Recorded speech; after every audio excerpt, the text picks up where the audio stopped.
I had to get my physical done for marching band, and the doctor asked me to bend over, and so I had scoliosis. And so I got diagnosed with a mild scoliosis then, and then I went to marching.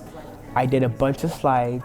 It got worse, and then towards the beginning of the season, I had my x-rays done, and then my pediatrician got my x-rays, and I got referred to a specialist in McAllen. He pulled me at my x-rays, and he's like, look, usually I tell patients that your back in real life looks a lot better than the x-rays do. But for me, it was that my x-rays looked a lot better than my back does in real life. And he basically said that he thought that the x-rays were probably done incorrectly because like the correlation was so off. And I thought I had like a curve of like 20, 23, 24 degrees. He told me I probably have one of like 27 or 30 degrees. Okay, so I was 12. My mom and I were at a leotard shop because I was doing dance at the time and I was getting a new leotard. And she noticed in the dressing room my spine was a little bit off. So we went to the doctor and I was diagnosed, and it wasn't that bad. It was like maybe 20, or it was just really it was really small. And that's kind of how it all started. Well, I guess nothing really happened since it was so small. There wasn't like any braces I needed or anything. My doctor never said, oh, you need a brace. It was just, we'd go back every 6 months to check it, and I continued dance. When I was like 15, I stopped though, because I knew that ballet wasn't going to be a career choice because of that whole thing. Like with the brace on, my marching spot for next year is in jeopardy, and that's kind of very upsetting because next year's a state year. It's like, I really love marching and I want to do something. I want to do it, especially this state year. And my director, Mrs. V, is telling me like, you know, it's your health comes first and then everything else. But I'm like, that's like, I don't want my health to stop me from doing what I want to do and what I feel like I'm supposed to be doing. Because like like I've been really happy marching and like being in South and stuff. It's really fun, and it's things that I'm gonna have to probably give that up for a year.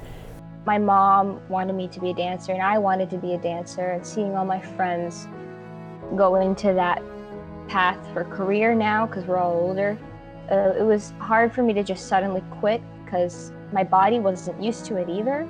And so it was like kind of being weird for a couple months, like, why aren't you doing jumps? It's like been 3 days. But thanks to it as well, I found other things. Like, I'm really fortunate that I like other things for a career, because if I didn't, and if it was just ballet, I think I would have been more mentally crushed.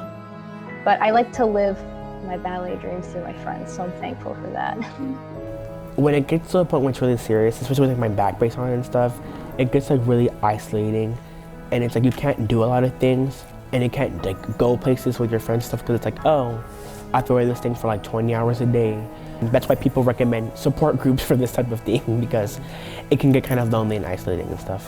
So I think that's kind of bringing awareness to the issue and trying to make, I guess, the best of kind of like a bad situation. It's been really, it's a good coping mechanism, because like it's good to laugh at like your underprivileges and stuff, and it's a good sob story, but at the same time it's like, oh, but look at this. I don't wear big t-shirts because they're comfortable, okay? I wear them because it's the only piece of clothing that hides my scoliosis, which I'm extremely insecure about and hate about myself so much that I want to die every day, okay? But now, I'm insecure about wearing big t-shirts because y'all start making fun of visco girls. And you're gonna call me a visco girl. I don't even have a Hydro Flask. I got a Spider-Man water bottle. It helps cope with it, to know that there are other people out there, and it's really fun. I'm never like upset over a meme. I'm like, that's really funny. I'm glad to have that kind of sense of humor where I just laugh at things that should be offensive, at the same time, no, they're not. A lot of people don't want to talk about it because it's not as bad as this or that. But like, you can't diminish somebody's pain because it isn't as bad as somebody who might be going through cancer, because it's still pain. Pain is pain. And it's like, it really sucks to have to deal with this. Like you said, you have to give up a lot. And it's like, it sucks for kids, you know, when you're older too, it's like, you have to give up so much and it stinks. especially as you get older, like the embarrassment comes in, like, oh, I don't want to be seen in this thing. I don't want anyone to know about it. I feel self-conscious, and like for me, I'm always wearing jackets or hoodies or t-shirts because I do not want to be seen in this thing. Some people live their entire lives thinking that they are what their back is, and it's hard to get out of the mentality, especially when it's something that eats them and their brain and stuff. And so this is really good that it's like exposing that there are other people just like them, and that there's some good in the worst things. You are not your disease, you're not your disability, you're you. And I really like what you're doing here, so I'm very proud of you.